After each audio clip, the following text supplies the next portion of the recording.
Palavra de Deus no livro de Deuteronômio, seguindo com a exposição dos 10 mandamentos. Semana passada vimos a primeira parte do 9º mandamento, o aspecto positivo desse mandamento que nos ordena a palavra de Deus, ou seja, quando a Bíblia fala não dirás falso testemunho, isso implica, em primeiro lugar, fale a verdade. Então nós utilizamos alguns textos da palavra de Deus, com base na estrutura do breve catecismo, para investigar o que é a verdade e como promover a verdade. Agora, na segunda vez que visitamos o mesmo mandamento, vamos ver o oposto, ou seja, o que é proibido no mandamento. Claramente está especificado, não dizer falso testemunho, só que a abrangência desse falso testemunho é muito grande e precisa ser investigada essa manhã. Então nós vamos usar a pergunta 78 do breve catecismo como base confessional e os textos de Deuteronômio 5, verso 6, o prólogo, e o verso 20, que é especificamente o 9º mandamento. Vamos ler a palavra do Senhor, verso 6 e verso 20. Eu sou o Senhor, teu Deus, que te tirei do Egito, da casa da servidão. 9º mandamento, verso 20. Não dirás falso testemunho contra o teu próximo. Pergunta 78 do breve catecismo de Westminster diz: que proíbe o 9º mandamento? A resposta é: o 9º mandamento proíbe tudo que é prejudicial à verdade ou injurioso, tanto à nossa reputação como à do nosso próximo. Vamos orar ao Senhor.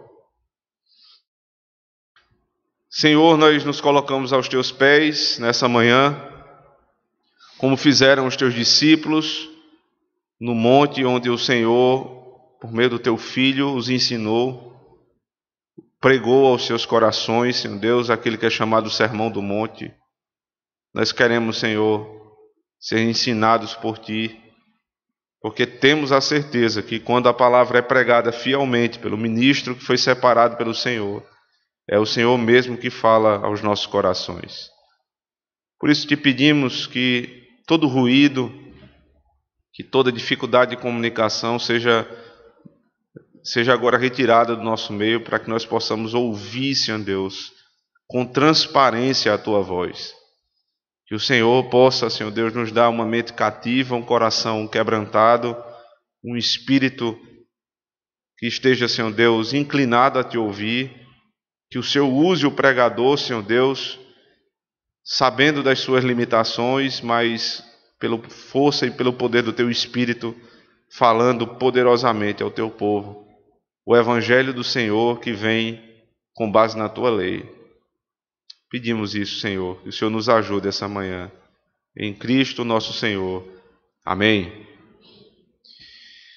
No ano de 2012, isso foi noticiado em vários canais de comunicação, no estado do Rio de Janeiro, uma mulher foi morta, ela foi brutalmente assassinada em público por conta de uma mentira. Essa mulher, ela teve uma foto revelada numa determinada mídia de comunicação, uma rede social, de uma pessoa que é como se fosse um jornalista de rede social. Ele pegou um caso onde uma criança estava sendo, ou crianças estavam sendo sequestradas naquela cidade do Rio de Janeiro e serviam para algum tipo de ritual de magia negra. E essa mulher não tinha nada a ver com a situação, confundiram a foto. Esse homem ainda chegou a mencionar que não tinha certeza, mas mesmo na incerteza ele foi e publicou a foto. Essa mulher foi reconhecida na cidade, sofreu um linchamento público e morreu. Depois da morte dela, foram investigar que ela não tinha nada a ver com o que estava acontecendo ali.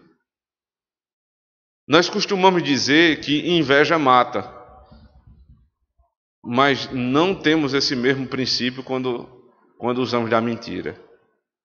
A mentira mata, irmãos. Não só mata num caso desse, eu sei que isso é um caso absurdo, mas não é o primeiro nem o último. A mentira, ela leva à morte. Ela leva à morte espiritual do mentiroso. Ela leva à morte da reputação daquela pessoa que está sendo mal falada. A mentira é destrutiva. E é por isso, irmãos, que lembrando do prólogo dos 10 mandamentos, sempre é necessário lembrar, no verso 6, o Senhor Deus diz: eu sou o Senhor. Ou seja, não há motivo melhor para falar a verdade do que escutar que Deus é Senhor. Porque tudo Ele fez com base na verdade. Tudo que Ele faz, Ele cumpre. Nosso Deus é o Deus da verdade e Ele é Senhor, então Ele manda. Só isso já nos deveria buscar a verdade. Ele diz: mas não só sou o teu Senhor, eu sou o teu Deus. Eu tenho uma aliança com você. Aliança sob verdade, pactuada na verdade. E eu te tirei da terra do Egito, ou seja, eu os tirei da escravidão do pecado para que vocês vivam na liberdade. E vocês são livres para falar a verdade, para viver na verdade. Os filhos de Deus vivem na verdade. Eu me lembro que o Senhor Jesus Cristo, tratando ali com alguns fariseus no Novo Testamento, Ele diz claramente, quando tratando ali sobre ele e Abraão, Ele diz àqueles seus interlocutores: Abraão viu o meu dia e creu. O que é que ele está dizendo ali? Abraão, ele foi apresentado à verdade, à esperança genuína da vinda do Messias e creu. Abraão morreu em Cristo, viveu e morreu na verdade. Ele diz: mas vocês não, vocês viram e não creram, vocês preferem a mentira, porque vocês são como vosso pai. O pai de Abraão não é o mesmo pai que vocês têm, porque Deus é o pai dele. Vocês têm como pai Satanás, que é pai da mentira e homicida desde o princípio. Veja a ligação. A mentira e a morte. Inveja mata, deve ter uma conotação que nós vamos acabar chegando na conclusão que sim, mas mentira também mata. O pai da mentira é homicida desde o princípio. E aqueles que vivem na mentira são filhos de Satanás. Os filhos de Deus buscam a verdade. E a verdade, como vimos também, não é algo, não é etéreo, não é uma coisa sem substância. A verdade é pessoal, a verdade é revelada. Pilatos perguntou: o que é a verdade? Jesus tinha já respondido no mesmo Evangelho de João: eu sou o caminho, a verdade e a vida. Tudo que vem de Deus é verdadeiro, tudo que é contra Deus é mentiroso. Por isso que a vida eterna está baseada na esperança, na fé, na palavra de Deus, porque é verdadeira. Se você crê na palavra, você tem vida. Se você não crê, você vive no engano, na mentira, e você vai perecer ao final. Então nós devemos promover a verdade, nós devemos falar a verdade, nós devemos pregar a verdade. Mas o exato oposto também é nos requerido. Nós devemos buscar fugir da mentira. Falar a verdade e fugir da mentira. Aqui a mentira é dada num contexto de juízo, os irmãos percebem isso com clareza. Não dirás falso testemunho. E preparando o sermão, estava vendo algumas outras pregações, vi um pastor presbiteriano dizendo assim: esse mandamento não diz respeito à mentira, mas ao falso testemunho. Começou a falar simplesmente no princípio ali de julgamento. Ora, mas não é assim que o nosso catecismo ensina. Ele fala sobre mentira claramente. O breve catecismo é mais sucinto, mas se você ler a resposta do catecismo maior, você vai perceber isso. A mentira, o engano, a disfarçatez, está tudo lá sendo tratado. Então, não é porque o termo aqui é testemunho que quer dizer somente o juízo, ou a um fórum, a um tribunal. Mas é tudo que é verdadeiro deve ser promovido, e tudo que é falso deve ser deixado de lado. Não dirás falso testemunho. Em primeiro lugar, quer dizer, não dirás mentira num tribunal? Por um motivo muito simples. Porque no tribunal que se estabelece a verdade. A verdade está para a justiça, como o sol está para o dia e a lua para a noite. São coisas que elas se completam. Você não pode ter verdade, justiça sem verdade. A justiça só é estabelecida na verdade. Por isso que em primeira tela, ou seja, em primeira instância, o texto está falando aqui sobre testemunho. Mas o que o texto promove é a verdade. E na hora de tratar, de fugir da mentira, eu posso simplesmente dizer assim: eu preciso dizer a verdade e preciso não mentir. Então, para evitar não mentir, eu vou ficar calado. Porque toda a amplitude desse mandamento vai me fazer fugir de todo engano que está compreendido na fala. Eu queria que você abrisse comigo a carta de Tiago, no capítulo 3, que é uma carta que fala muito a respeito da língua. Veja, a língua é um instrumento poderoso. Com ela você louva a Deus. Com o que sai da sua boca, você exalta o nome do Senhor.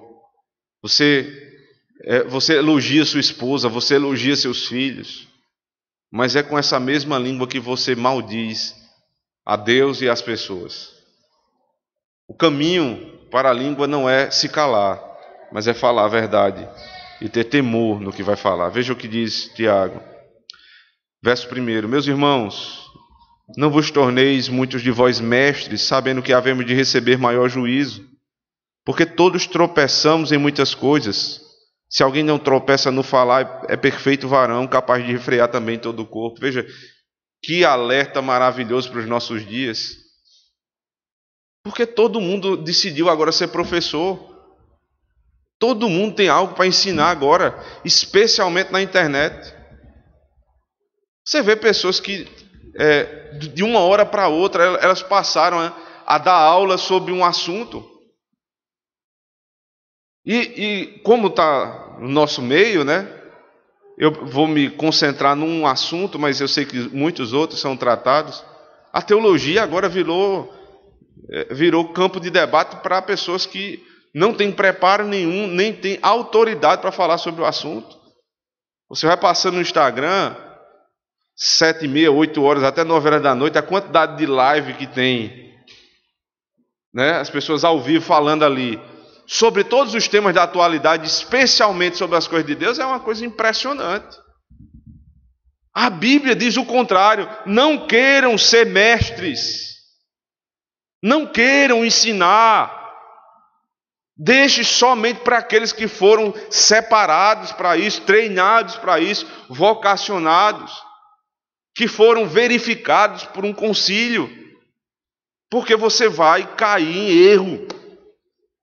É por isso que o catecismo fala a respeito de quem vai ler em público. Até quem lê em público é alguém que foi vocacionado, foi separado, tem um ofício, é presbítero da igreja. Imagine ensinar, imagine pregar. Então, irmãos, é seguro para você não cair nesse erro. Não queira ser mestre. É fácil.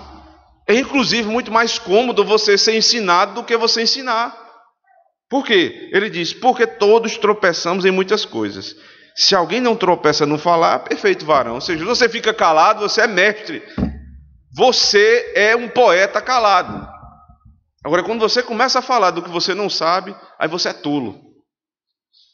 Se alguém não tropeça no falar, é perfeito varão, capaz de refrear também todo o corpo. Ora, se pomos freio na boca dos cavalos, para nos obedecerem, também lhes dirigimos o corpo inteiro. Observai igualmente os navios que, sendo tão grandes e batidos de rijos ventos, por um pequeníssimo leme, são dirigidos para onde queira o impulso do timoneiro. Assim também a língua, pequeno órgão, se gaba de grandes coisas. Vede como uma fagulha põe em brasas tão grande selva. Uma fagulha coloca uma selva inteira para queimar. Uma postagem no Facebook levou aquela mulher à morte. a mentira, o falar alguma coisa sem precisão, sem ser algo que você sabe do que está falando, isso é de uma destruição impressionante. Então, é um pequeno órgão, a língua, mas que tem um poder impressionante. É com ele que você confessa no seu coração a justiça, mas você fala com a sua boca, e é com ele também que você maldiz e cai no engano e no pecado. O livro de Provérbios, no capítulo 22, diz assim: mais digno de ser escolhido é o bom nome do que as muitas riquezas, e o favor é melhor do que o ouro e a prata. Então, se o silêncio não é a solução, né, contra a mentira, nem contra o falso testemunho, o que é que eu devo fazer? Refrear a língua, isso é fato. Mas como é que isso se dá na prática? Quando eu devo falar e quando eu devo ficar calado? Lembrando do princípio que vimos na primeira parte, né, desse estudo, desse sermão sobre os mandamentos. Lá nós vimos que você não precisa falar toda hora. Que o mundo consegue viver sem a sua opinião. Então, Eclesiastes é muito claro em dizer: tem hora para tudo na vida e tem hora de ficar calado. Mas quando é que eu vou discernir? Quando eu falo, o que eu falo e quando eu não devo falar. Primeiro, eu preciso saber se o que eu vou falar é verdadeiro. Se passa nesse teste, ou seja, é verdadeiro, então é bom. Então pode ser que eu precise falar. E pode ser que eu também não precise falar. Se é mentira, eu não devo falar nunca. Se é verdade, passou no primeiro ponto do teste. Aí vem um segundo. Sendo verdadeiro, isso realmente precisa ser dito a essa pessoa nessa conversa. Porque pode ser verdadeiro, mas pode não dizer respeito àquela pessoa. Se você tem um problema com outra pessoa, porque você vai contar essa? O que é que a Bíblia diz? Mateus capítulo 18, vai lá e resolve com teu irmão. Não é sai dizendo à igreja. Então você fez o segundo teste, é verdadeiro e diz respeito a essa pessoa. É hora para dizer? Então percebi, essa é a hora para se dizer. Aí é o terceiro e último teste. Eu falaria dessa maneira se a pessoa envolvida estivesse aqui ouvindo. Veja só, o assunto está ausente. O modo que eu vou falar a respeito do assunto diz respeito a outra pessoa que está comigo. É verdadeiro, é oportuno. Agora, o modo que eu vou dizer a verdade oportuna é um modo correto. Isso porque você pode dar ênfase a uma verdade. Por exemplo, o sujeito ele tem um histórico muito bom. Você convive com ele há 10 anos, ele sempre foi uma pessoa boa. Deu testemunho disso. Aí um dia ele pecou. Aí você percebe isso. Foi um pecado, é verdadeiro, diz respeito àquela pessoa e é conveniente falar agora. Quando eu abro a boca para falar, então eu esqueço os 10 anos de histórico e ataco só o erro. Então eu evidencio, eu potencializo o pecado e diminuo a virtude. Ora, é verdadeiro? É oportuno? A pessoa certa? Mas o modo que eu falo não é verdadeiro, porque a verdade é completa, a verdade não é em partes. E aí você escolheu uma parte para prejudicar. Se a pessoa tivesse ali presente, você faria o mesmo? Dessa forma? Lembrando daquele princípio que Thomas Bosch nos trouxe semana passada. A verdade ela está ancorada em 2 pontos: no coração e na razão. Para ser verdadeiro tem que estar ancorado no coração e na razão. Na razão o que eu estou falando aqui é lógico, o argumento é genuíno, é verdadeiro, ponto, passou pelo primeiro teste. Segundo, eu creio que assim as motivações no meu coração são corretas, porque se não forem, eu devo ficar calado. Porque se eu falar naquela hora ou daquele modo, ainda que eu esteja falando a verdade, eu estou pecando contra o 9º mandamento. Isso diz respeito também a pessoas que pregam aquilo que não creem. É verdadeiro? Está ancorado na lógica, está ancorado na revelação. Mas eu creio? Não, eu não creio.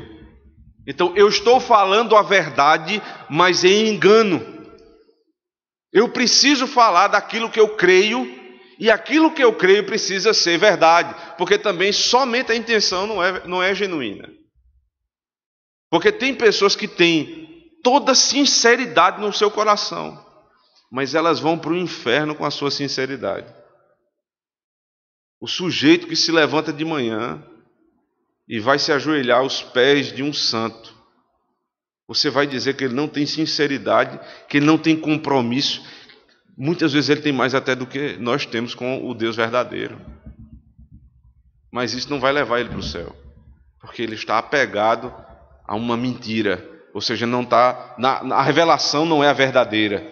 O coração está ancorado, mas não a razão. Então, para ser verdadeiro, eu tenho que ter razão e coração ancorados naquilo que eu vou falar. E a respeito de ouvir, o que eu ouço sobre outra pessoa? Você pode fazer também algumas perguntas contrárias. Primeiro, alguém diz assim: eu preciso falar com você sobre fulano. Aí você tem que fazer um teste rápido. Eu devo ouvir isso? Veja, isso diz respeito a mim? Ou eu preciso saber para tomar alguma atitude? Isso porque pode não dizer respeito a você diretamente, mas você precisa alertar aquela pessoa sobre um mal que vai acontecer. Então, pode ser conveniente falar. Existem também pessoas que profissionalmente, até no Gerhard dos Vos dá esse exemplo lá no comentário do Catecismo Maior, profissões onde você precisa ouvir, né, coisas perniciosas a respeito de outras pessoas. Por exemplo, um promotor de justiça, um advogado. Ele precisa ouvir a história verdadeira. E a história verdadeira, às vezes, é terrível. Ele precisa ouvir. Não diz respeito a ele diretamente, mas ele precisa tomar atitudes com base na realidade. Pastor da igreja, os presbíteros da igreja, nós somos expostos a questões que são terríveis, que não dizem respeito diretamente à nossa casa, mas dizem respeito ao nosso ofício. Então isso não é fofoca, isso não é quebra do mandamento. Passou nesse teste, aí o segundo: eu vou poder ajudar? Se eu não posso ajudar, então é porque não diz respeito a mim. Sou parte envolvida ou não sou? Se você não passa nesse teste, não ouça. Não ouça. A melhor coisa que você tem para fazer é o seguinte: lembre-se de Mateus 18. Diga à pessoa: olha, seu caso tem relação com fulano. Cumpra Mateus 18. Fale com ele. Se ele lhe ouvir, diz o texto sagrado, pelas palavras de Cristo, ganhaste o teu irmão. Se não te ouvir, aí você me chama, eu vou testemunhar. Eu, mais uma ou duas pessoas. Se nada disso der certo, aí você vai entregar os presbíteros da igreja. E aí vai ser tratado pela igreja do Senhor.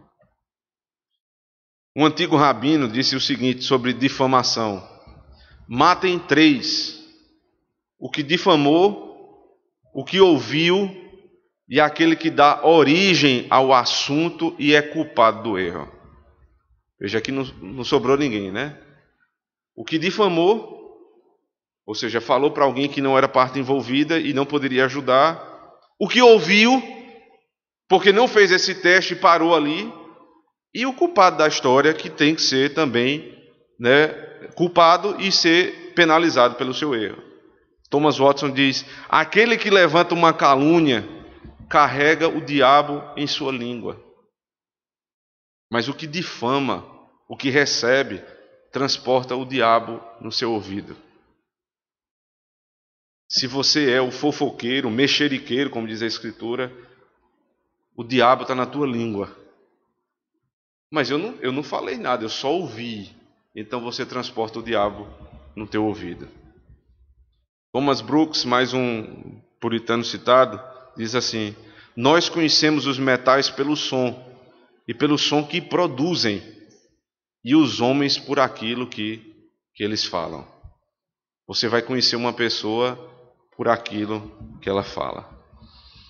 Thomas Boston faz um esboço sobre esse mandamento, que é exatamente o esboço do breve catecismo que nós vamos seguir, e ele divide em 3 partes. Primeiro, tudo que for prejudicial à fé é proibido nesse mandamento. Tudo que é prejudicial ao nosso bom nome, ou seja, a nossa reputação, é proibido. E em terceiro lugar, tudo que for prejudicial ao bom nome do nosso próximo. Porque Deus nos entregou esse mandamento como uma cerca, uma proteção à verdade, para que a mentira não prejudique a nossa vida, nem a do próximo, nem ainda seja uma desonra ao próprio Deus. Quais são os casos mais comuns onde a mentira ela é verificada? Em dois ambientes, no juízo, ou seja, no tribunal e fora dos tribunais também. No juízo, pelos juízes. Abra comigo, por favor, Zacarias capítulo 8, verso 16.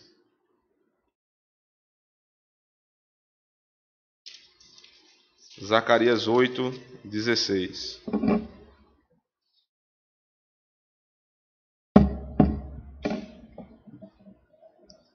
Eis as coisas que deveis fazer. Falai a verdade, cada um com seu próximo. Executai juízo nas vossas portas, segundo a verdade em favor da paz. Fale a verdade, execute o juízo. Mais uma vez, a justiça ela está ligada diretamente à verdade. Executai o juízo segundo a verdade. Em favor de quê? Da paz. Isso é fantástico, né? Porque você denunciar outra pessoa no fórum correto, do modo correto, usando os artifícios que Deus deixou, é uma bênção, porque promove a paz. Para muita gente, ficar calado promove a paz. Não, eu não vou mexer nisso aí, não, porque senão vai dar muita confusão. Ora, mas não há confusão maior do que no engano. É o engano que confunde.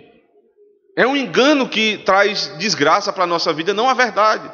Então, se você, como juiz, precisa tratar, trate com a verdade. E o final do tratamento da verdade é paz. Lembre-se da obra do Senhor Jesus Cristo. Como é que Cristo nos deu a paz com Deus, nos concedeu a paz com Deus? Quando Ele venceu todos os seus inimigos. Quando a morte perdeu, quando Cristo foi vitorioso contra a morte, então naquele momento exato, todos os inimigos foram derrotados. Então agora ele diz, vocês estão em paz com Deus. Então eu não posso achar que eu sou melhor do que Jesus, que eu tenho um modo mais perfeito, mais nobre de lidar com a paz do que a própria forma com que Jesus alcançou a paz. A paz ela não vem pela ausência de guerra. A paz ela vem quando você vence todos os seus inimigos.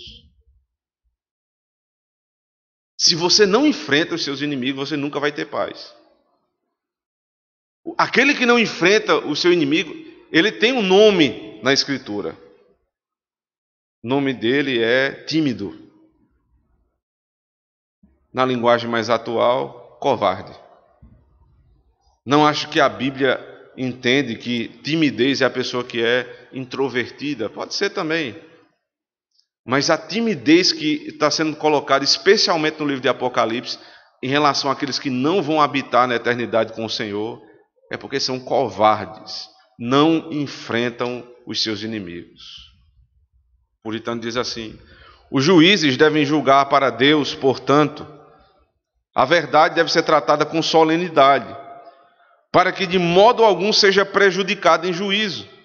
Isso acontece quando os juízes pervertem a verdade a respeito de pessoas e passam a sentenciar falsamente. Nada mais atual, né, no Brasil do que isso aqui. Chamando o bem de mal e o mal de bem, privando o justo da justiça e recompensando o perverso com o que é justo. Os juízes devem ser os guardiões da verdade nos tribunais terrenos, assim como Deus é o juiz que guarda a verdade nos céus. Você foi chamado para julgar uma causa, julgue com a verdade. Porque esse ofício que é dado ao juiz é semelhante ao próprio Deus, que julga com a verdade. Agora, ainda nos tribunais, é possível que haja um engano por meio do reclamante. Lucas capítulo 19, verso 8, abra comigo, por favor.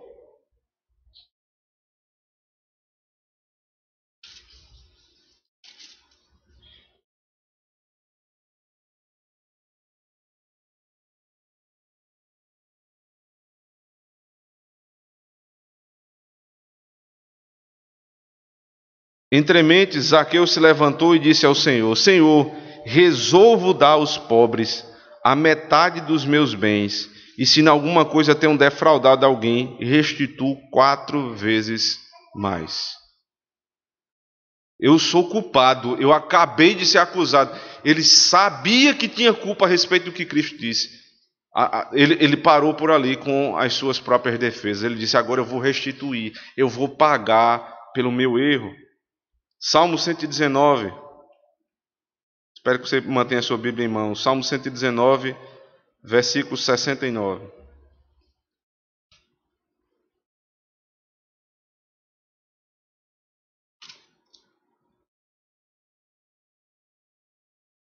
Os soberbos têm forjado mentiras contra mim. Não obstante, eu guardo de todo o coração os teus preceitos. Por mais que mintam contra mim, eu não uso da mesma arma. Eu falo a verdade. Então, também pode ser alvo da quebra do 9º mandamento aquele que é defensor. Provérbios, capítulo 28,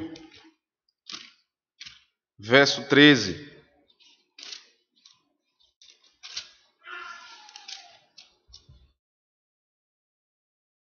O que encobre as suas transgressões jamais prosperará, mas o que as confessa e deixa alcançará misericórdia.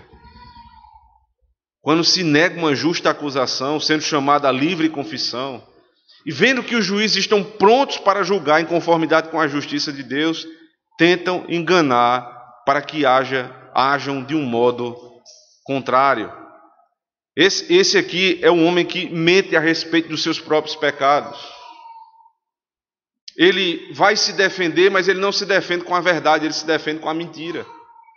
Isso também é o problema daquele que é advogado. Nós vamos ver daqui a pouco.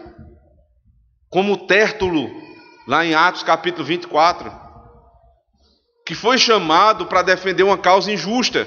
Ou seja, a defesa injusta tanto em relação a mim mesmo como a outra pessoa. Eu sou chamado para falar a verdade. Então, a vida de advogado é complicada, se ele for crente, de verdade. Mas não é impossível. Ele vai perder muita coisa, não tenha dúvida disso. Sempre que alguém na igreja diz assim, vou fazer o curso de Direito, a gente tem uma conversa com eles. Veja se é isso que você quer, se você está preparado para isso. Porque você não vai poder lidar com a mentira. Essa é a maior arma de muitos advogados para ficarem ricos. Tem um sujeito que eu conheço ele é advogado criminalista. Toda vez que ele diz assim, ele bota lá no Facebook dele, mais um inocente solto, eu tenho uma certeza, mais um bandido foi solto. Eu conheço. Ele não luta pela verdade. Ele está comprometido com o erro, se o erro servi-lo. O sujeito estudou comigo, eu sei quem é. Você percebe, ao longo da vida dele, ele sempre foi assim, apegado à mentira, vive no engano. Escolheu uma profissão que dá vazão para a mentira dele. E lhe recompensa muito bem. Então, como é que um advogado deve lidar? Veja, se o sujeito é culpado e ele confessou a culpa, mas existe uma lei, né, que dá limite a essa culpa. E limite também a punição. Qual é o trabalho do advogado numa situação como essa? Não é dizer que o sujeito é inocente se ele é culpado, porque isso é mentira. Mas é usar os limites da lei para que a punição não seja além do que é posto ali naquela Constituição. Você pode defender o que é justo, que ele seja punido. Eu vou tentar aqui fazer de tudo para que ele não seja punido além do crime que ele cometeu. Isso é o próprio de um advogado. Fazendo assim, ele é como Deus, ele é como Cristo, Porque João diz: filhinhos, eu escrevo isso para que vocês não pequem, mas se vocês pecarem, vocês têm um advogado. Ora, se Cristo se apresenta como advogado dos seus filhos, então a advocacia não é pecado em si. Mas como tudo na vida pode se tornar, porque a nossa alma pecaminosa leva tudo para o mal. Então, se eu vou me defender, eu tenho que me defender conforme a verdade. Se eu vou defender o outro, eu preciso defender conforme a verdade. Tem também o caso das testemunhas. Levítico capítulo 5. A obrigação das testemunhas.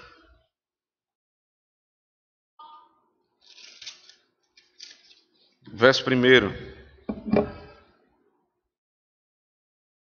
Quando alguém pecar nisto, tendo ouvido a voz da imprecação, sendo testemunha de um fato por ter visto ou sabido, e contudo não revelar, levará a sua iniquidade. Veja, você é obrigado a dizer a verdade quando você sabe. Então você vê, está a confusão rolando ali. Você viu, você sabe do que se trata. Alguém está sendo prejudicado e você fica calado. Eu não vou me meter nisso, isso não tem nada a ver comigo. Tem tudo a ver com você. Você não pode colocar uma pessoa que não tem nada a ver na história, porque isso é pecado, mas se excluir da história, tendo você visto ou sabido, você está pecando. Existe um dever de ser testemunha, não é uma opção de ser testemunha. Você precisa testemunhar. É claro, eu sei que em alguns casos a testemunha se coloca em risco. Aí você vai pedir que sejam garantidas as suas, a possibilidade de você ser resguardado na sua integridade física, a sua e da sua família. Claro, isso é óbvio, mas você não vai deixar de dizer a verdade. E tem outro risco da testemunha, é falar além do que é verdadeiro. Deuteronômio capítulo 19.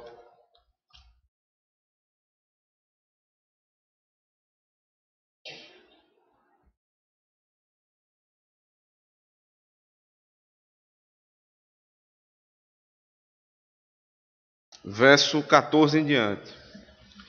Não mudes os marcos do teu próximo, que os antigos fixaram na tua herança, na terra que o Senhor teu Deus te dá para possuir. Veja, essa história de ocupar não é muito bem vista na Escritura, né? Pessoal aí que tem algum tipo de simpatia por esse partido de esquerda, PSOL, PCO, qualquer coisa desse tipo, que gosta de ocupar, na Bíblia isso aqui é tratamento do 8º mandamento, é furto. É ladrão. Quem ocupa o que não é seu é ladrão. Passou do limite do... Veja, os limites dos teus antigos, dos teus pais. Como vimos já também no 8º mandamento, desapropriação é pecado. Você não pode chegar e simplesmente forçar a pessoa a vender o que ela tem é dela. Então isso aqui é uma ligação entre o 8º e o 9º mandamento. Aí ele diz, verso 15, uma só testemunha não se levantará contra alguém, por qualquer iniquidade ou por qualquer pecado, seja qual for que cometer, pelo depoimento de 2 ou 3 testemunhas se estabelecerá o fato. Então o sujeito está para ser morto por conta da mentira, porque retirou um marco do lugar, invadiu uma propriedade. Não vai ser assim que ele vai ser condenado. Não é pela testemunho de 1, mas de 2 ou 3. O texto continua. Quando se levantar testemunha falsa contra alguém para o acusar de algum transvio, então os 2 homens que tiverem a demanda se apresentarão perante o Senhor, diante dos sacerdotes e dos juízes que houver naqueles dias. Os juízes indagarão bem se a testemunha for falsa e se tiver testemunhado falsamente contra seu irmão.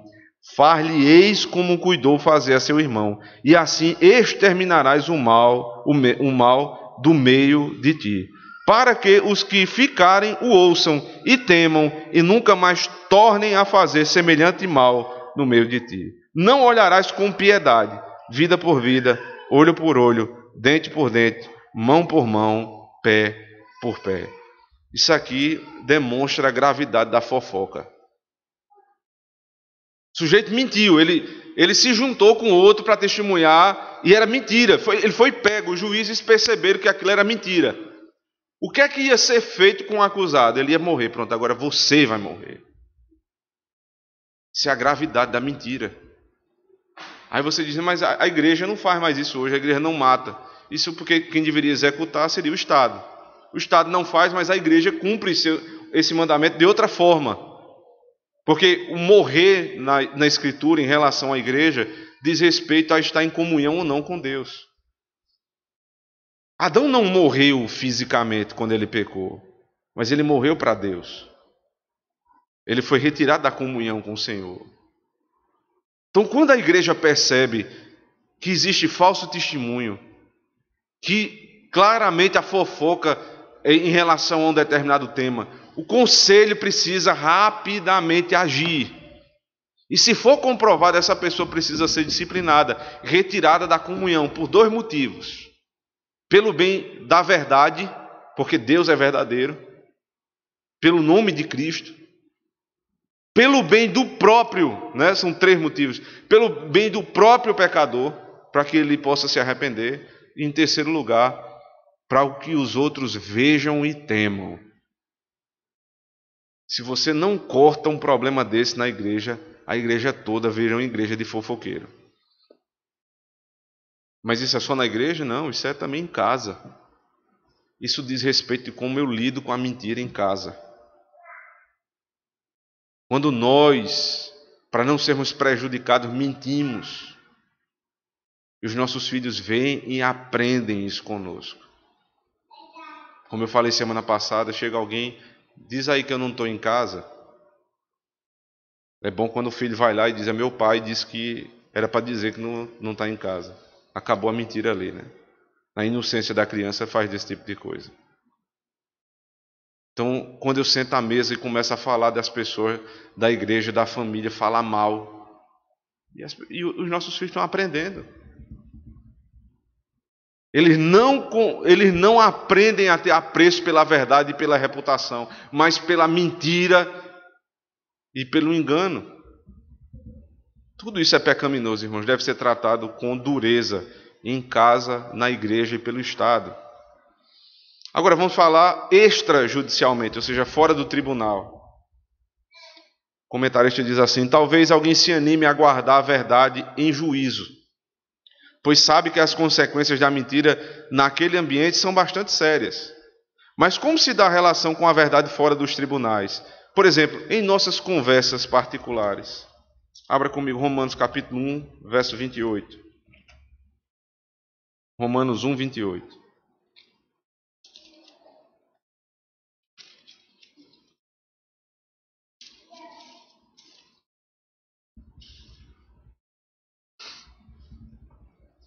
E por haverem desprezado o conhecimento de Deus, o próprio Deus os entregou a uma disposição mental reprovável, para praticarem coisas inconvenientes, cheios de toda injustiça, malícia, avareza e maldade, possuídos de inveja, homicídio, contenda, dolo e malignidade, sendo difamadores, caluniadores, aborrecidos de Deus, insolentes, soberbos, presunçosos, inventores de males, desobedientes aos pais, insensatos, pérfidos, sem afeição natural e sem misericórdia. Ora, conhecendo eles a sentença de Deus, de que são passíveis de morte os que tais coisas praticam, não somente as fazem, mas também aprovam os que assim procedem. Como é que começa isso? Quando você passa a adorar um Deus que não é o verdadeiro Deus, então ele te entrega a toda sorte de disposição natural do teu coração pecaminoso, ao ponto de você se tornar um mentiroso e caluniador. Quando os homens não cumprem suas palavras nos contratos, um homem que não tem na mais alta conta a sua palavra como homem, ou ainda mais como cristão, quando o homem faz com que as promessas que ele fez sejam semelhantes ao que o macaco faz com a coleira. Achei interessante essa analogia. Porque o que é que o macaco faz com a coleira? Ele brinca, ele fica colocando de fora para dentro, de dentro para fora, numa brincadeira banal. Isso é um mentiroso. Uma hora ele fala a verdade, outra hora ele fala mentira. Quando é que você sabe? Você não sabe, porque ele brinca com a verdade. uma consequência de quem vive mentindo é que no dia que ele fala a verdade, ninguém acredita. Não é isso? Fulano, quando ele disser um negócio a você, corte pela metade. Veja que vergonha.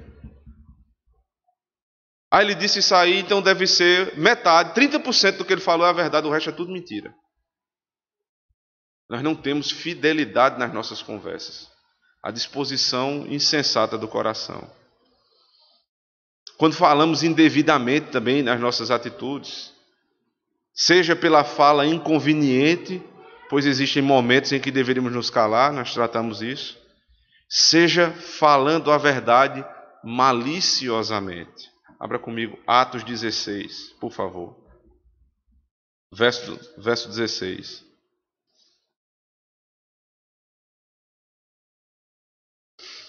Aconteceu que, indo nós para o lugar de oração, nos saiu ao encontro uma jovem possessa de espírito adivinhador, a qual, adivinhando, dava grande lucro aos seus senhores. Seguindo a Paulo e a nós, clamava, dizendo: estes homens são servos do Deus Altíssimo e vos anunciam o caminho da salvação. Isto repetia por muitos dias. Então Paulo, já indignado, voltando-se, disse ao Espírito: em nome de Jesus Cristo eu te mando, retira-te dela. E ele na mesma hora saiu. Essa era uma mulher endemoniada. O que é que ela dizia? Vejam, são servos de Deus. Olhava para o apóstolo Paulo e para Silas e diziam: santos servos de Deus. Todo dia diziam isso. Mas está compreendido nesse mandamento o lábio bajulador. O bajulador, ele é perigoso, irmãos, porque ele mexe com o nosso ego. É a pessoa que fica te inflamando, te fazendo se sentir cada vez melhor. Toda vez que chega, você está linda hoje, você está maravilhosa, você é um homem muito elegante, que pessoa responsável. Não esqueço do dia em que, há muito tempo, antes de começar o culto, no domingo, uma pessoa me chamou para elogiar a quantidade de coisas que eu fazia na época, e ela disse assim: mas o senhor faz tão bem feito, como é que isso é possível? Terminou o culto, ela com seu esposo me procuraram para sair da igreja.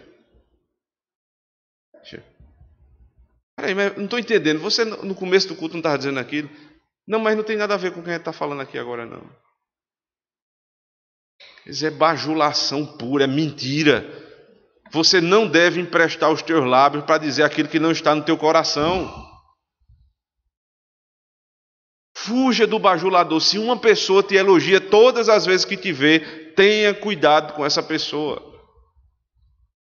Estou dizendo aqui que é errado elogiar, é bom que você elogie, é justo, saudável, quando é verdade, quando é oportuno. Mas essas mulheres aqui endemoniadas diziam: santos servos de Deus. O apóstolo Paulo olhou para ela e disse: retira-te, Satanás. Cuidado com a bajulação.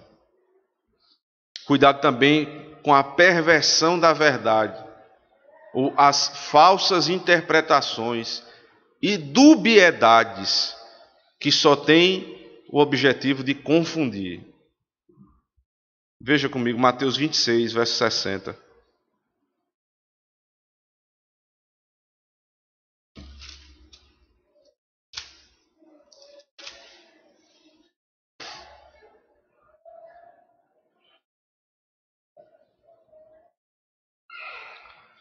E não acharam, apesar de se terem apresentado muitas testemunhas falsas, mas afinal compareceram duas afirmando: este disse: posso destruir o santuário de Deus e reedificá-lo em 3 dias.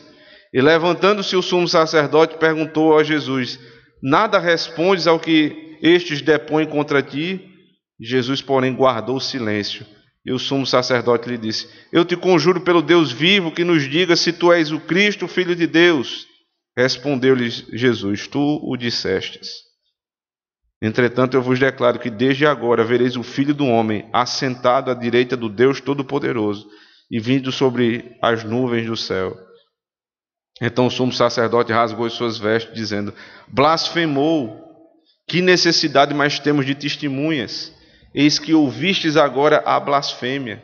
Que vos parece? Responderam eles: é réu de morte. Primeiro, Jesus não tinha dito que iria destruir o templo físico e reconstruí-lo em 3 dias. Muito embora ele tivesse poder para fazer isso. Ele faria até de uma vez só. Qual é a falsa interpretação aqui?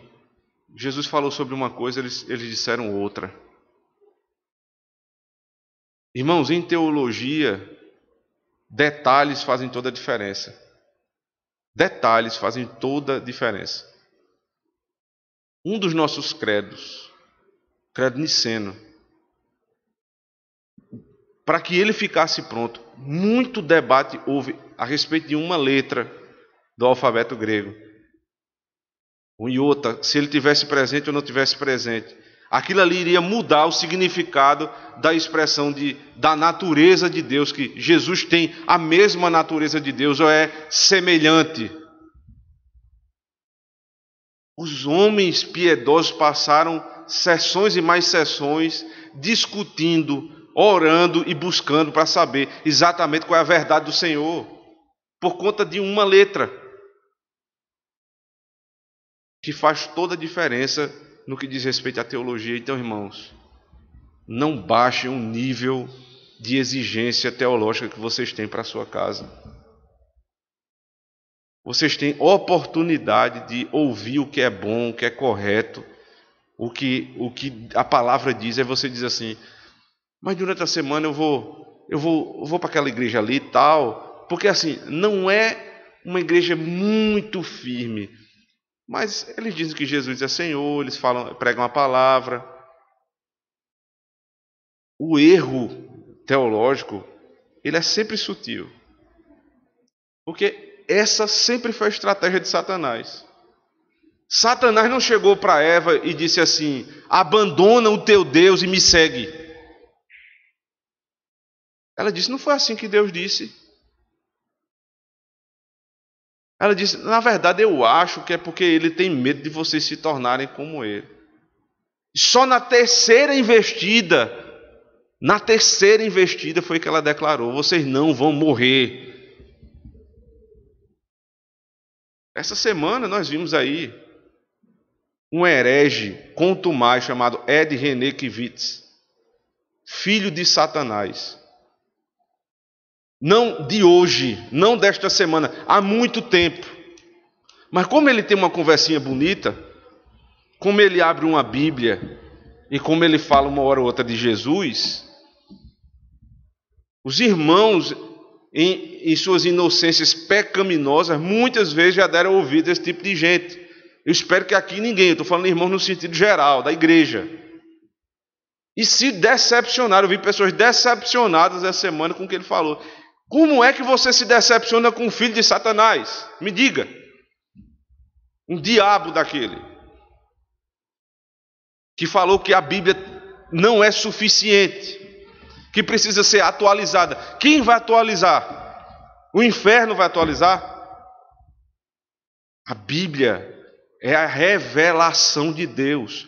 Tudo que você precisa saber para a sua vida, né, nesse mundo e na vida eterna, está escrito aqui. E qualquer um que desviar, a Bíblia diz: um tio sequer da minha lei, ou seja, a menor partícula do hebraico, vai ser alvo da ira de Deus no final. Não deem ouvidos a esses homens, irmãos. Não deem ouvidos. Pregadores liberais como esse homem, neopentecostais, e a gente trata como se fosse ungido do Senhor. Não são, nunca foram.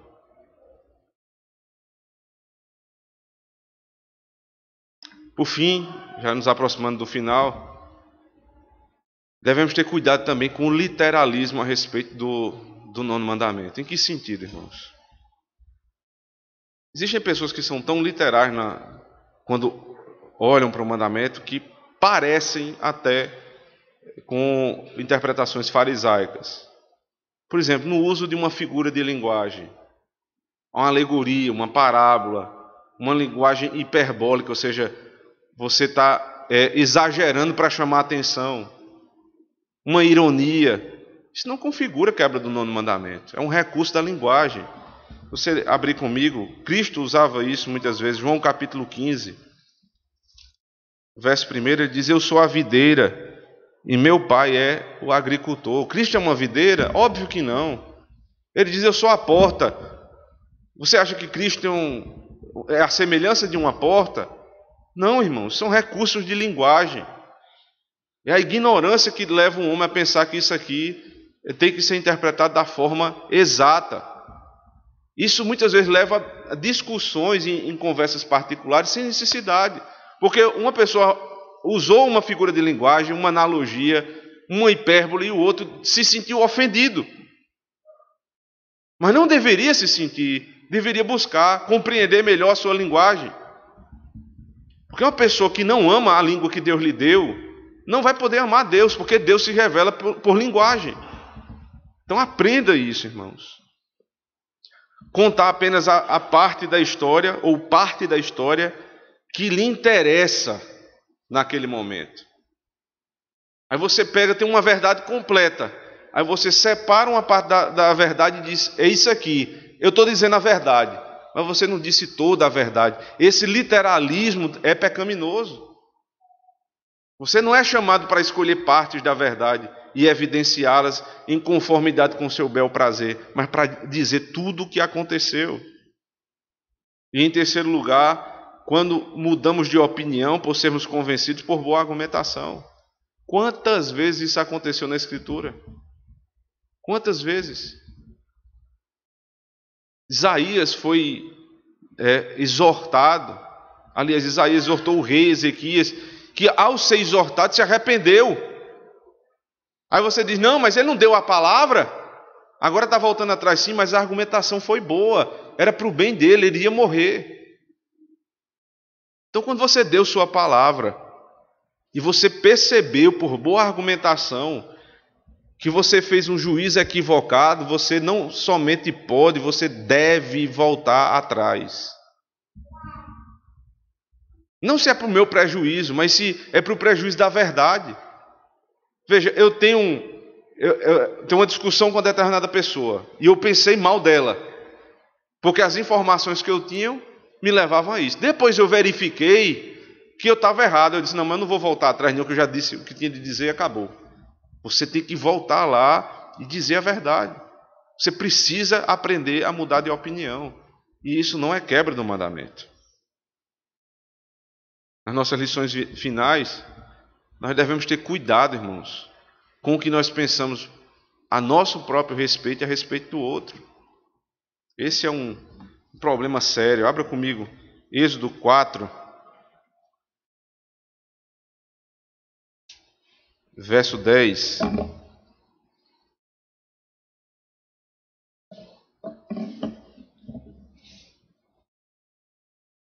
Então disse Moisés ao Senhor: ah, Senhor, eu nunca fui eloquente, nem outrora, nem depois que falaste a teu servo, pois sou pesado de boca e pesado de língua. Respondeu-lhe o Senhor: quem fez a boca do homem? Ou quem faz o mudo ou o surdo? Ou o que vê ou o cego? Não sou eu, o Senhor? Quer dizer, um homem, Moisés é chamado a ser profeta de Deus. Vai lá e fala ao meu povo. Aí ele diz: eu não tenho capacidade, eu sou pesado de língua. Aí Deus diz: e quem foi que colocou essa língua? Pesada ou leve? Fui eu. Eu não posso te capacitar a falar. Isso é um erro, um equívoco muito sério, irmãos. É você ter uma visão menor sobre você daquilo que Deus lhe deu. Isso não é humildade, isso é pecado. Eu preciso me conhecer. O que é que eu sei fazer? O que é que Deus mandou fazer e eu não sei ainda, mas se Ele mandou, eu devo fazer. Mães que dizem: eu não sei educar meu filho. Aí a igreja vai ter que promover um curso de educação. Não.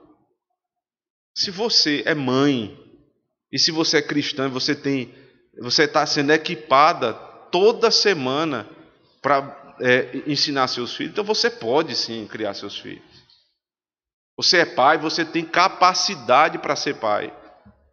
Agora você deve desenvolver suas capacidades, não pensar menor. Por outro lado, você também não pode ser soberbo em pensar que você pode fazer o que você na verdade não pode. Eu devo saber a realidade. Quem sou eu? Um dos maiores problemas da nossa geração é esse. Os jovens não sabem mais quem são. Não sabem das suas capacidades. Ora, querem fazer o que não podem, porque não é próprio da sua idade, e o que devem fazer, não fazem.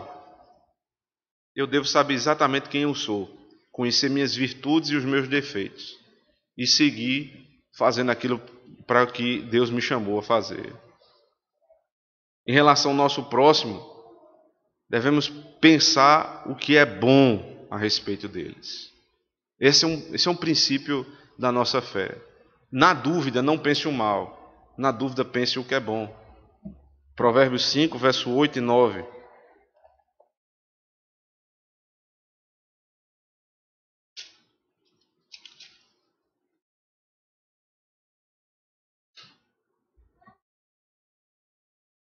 Afasta o teu caminho da mulher adúltera, não te aproximes da porta da sua casa, para que não deis a outrem a tua honra, nem os teus anos a cruéis, para que dos teus bens não se fartem os estranhos, e o fruto do teu trabalho não entre em casa alheia, para que não perca a tua honra.